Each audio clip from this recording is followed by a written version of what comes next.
still is, forming steady hearts in unsteady times. With Pastor John L. Widdifield. No one can serve two masters, Matthew 6:24. The soul was not designed for divided or forked loyalty.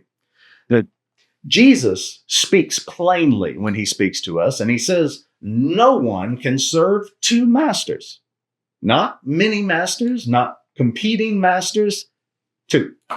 Even two is far too many, because the heart was created for singular devotion. To serve something, to serve it, is to orient one's life around it. It becomes the reference point for decisions, priorities, and desires. This is why Jesus continues that verse by speaking of God and money.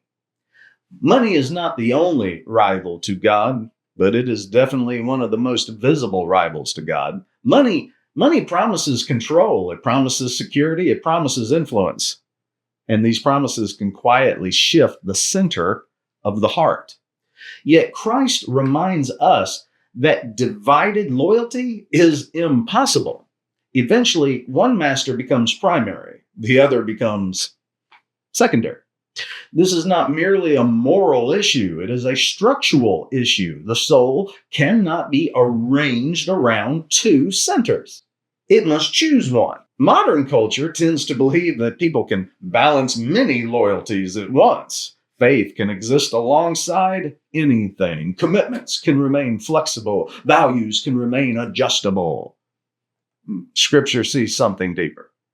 Every society forms around ultimate loyalties. Every individual does the same. When a culture begins to organize itself primarily around power, wealth, or influence, these things begin to function as masters. They shape the imagination, they determine the priorities, and they quietly train the heart. Christ's teaching interrupts this pattern. He calls the soul back to regular devotion and to singular devotion. Not because God competes with other masters, he does not, but because God alone is worthy to occupy the center.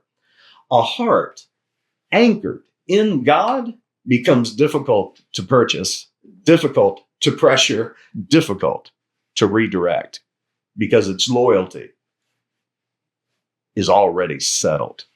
The Lord alone is worthy, still is.